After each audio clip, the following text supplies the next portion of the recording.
¿Qué tal? Bienvenidos a una lección más de Zeromatics, el canal anti-loser. El día de hoy vamos a revisar algo relacionado con el mínimo común múltiplo, que se abrevia de esta forma. Y bueno, ¿para qué nos sirve? Al menos en cuanto se refiere a la educación secundaria, nos ayuda para estar trabajando con números fraccionarios, sobre todo para determinar el valor de los denominadores cuando estos tienen números distintos y entonces hacer fracciones equivalentes. Bueno, el primer ejercicio que tenemos está aquí. ¿Y de qué forma lo vamos a tratar? Bueno, es lo siguiente: vamos a tener que estar utilizando los números primos para determinar todos los valores a los cuales podemos llegar, sobre todo considerando que debemos de obtener el múltiplo en el cual se van a encontrar los dos, pero siempre tiene que ser el primero. Entonces, bueno, si vamos a estar trabajando con números primos, recordemos que al menos los que puedo utilizar más comúnmente son el 2, el 3, el 5, el 7. Vamos a ver el proceso para que quede esto claro. Bueno, pues vamos a tener que utilizar el número 2 y tratar de dividir los números que tenemos hasta que lleguemos a obtener la solución. Bueno, aquí vamos a dividir el 4 entre el 2. ¿Y qué es lo que vamos a obtener? Bueno, pues el resultado es 2. Como el 2 no divide al 5, el 5 lo voy a bajar tal y como está. Ahora, volvemos a utilizar nuevamente el 2 hasta que ya no tenga yo posibilidades de hacer otra cosa. Si divido el 2 entre el 2, me va a dar 1.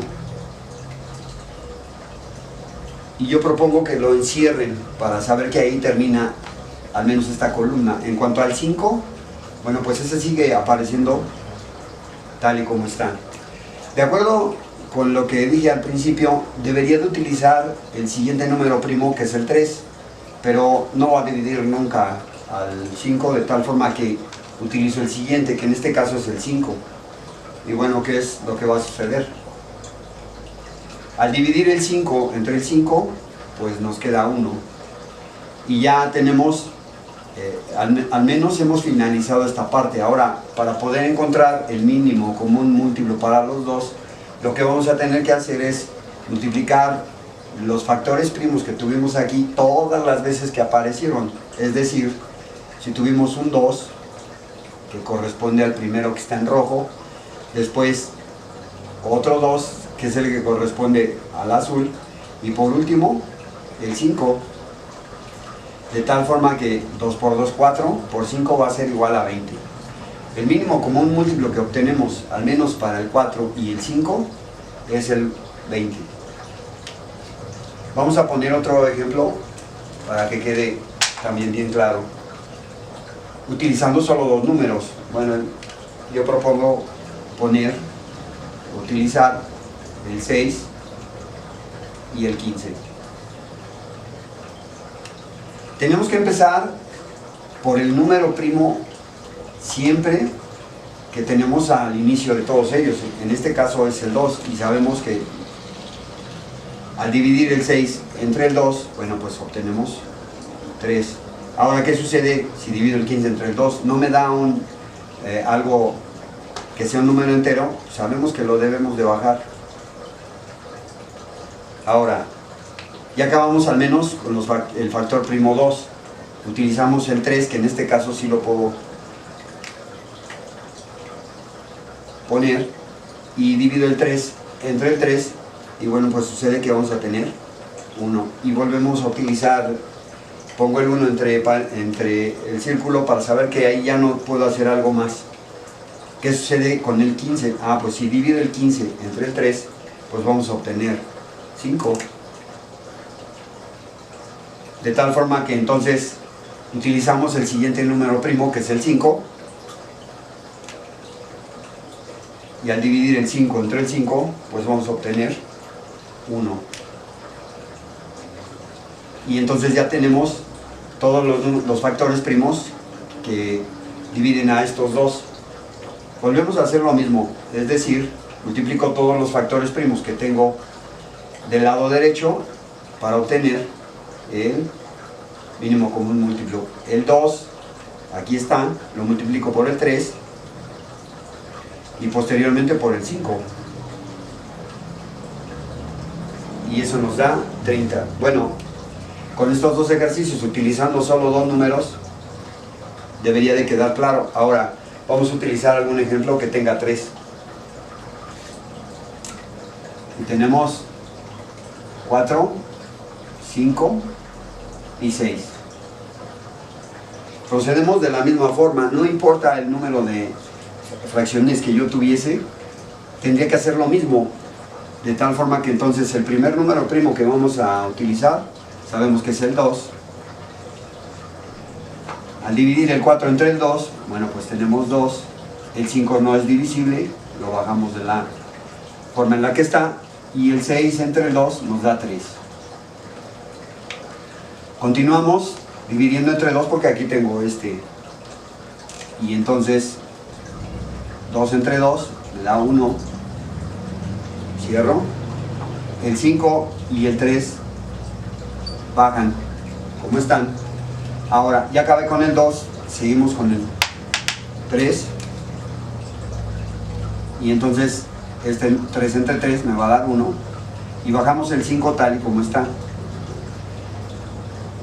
Continuamos con el 5 porque bueno, es el único que tengo ya ahí, y al dividir el 5 entre el 5 nos va a dar 1.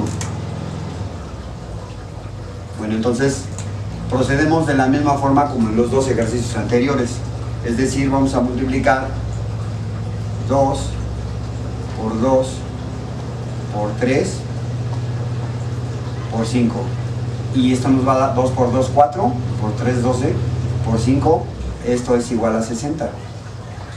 Es decir, el primer múltiplo que todos comparten al mismo tiempo debe de ser el 60. Otro ejercicio más nos dice, por ejemplo,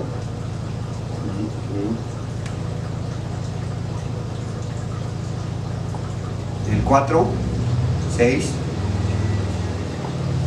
y 8. Hacemos lo mismo, es decir, primero utilizo el 2 y 4 entre 2 nos da 2, 6 entre 2, 3 y 8 entre 2, 4. Al menos dos de ellos son divisibles todavía entre 2, y entonces 2 entre 2 me da 1. El 3 baja igual y el 4 entre 2 nos da 2. Sucede que todavía aquí tengo otra vez el 2. Volvemos a dividir entre 2 y 2 entre 2 me va a dar 1, y el 3 continúa como está. Por último, bueno, hay que poner el siguiente factor primo, que es el 3, y 3 entre 3 nos va a dar 1. De tal forma que el mínimo común múltiplo para los 3 va a ser 2 por 2 por 2 por 3. 2 por 2, 4, por 2, 8, por 3, 24. Es el mínimo común múltiplo. Esta es una alternativa, recuérdenlo bien, cuando quiero encontrar las fracciones equivalentes y no quiero proceder de otra forma. A mí se me hace un método o una técnica pues algo tardada, pero bueno, la podemos usar siempre y cuando ustedes respeten la primera condición o la única condición, que es utilizar los números primos. Bien, espero que la lección haya sido bastante clara, y en caso de tener alguna duda, comuníquense al canal y ya saben, la aclaramos siempre. Adiós.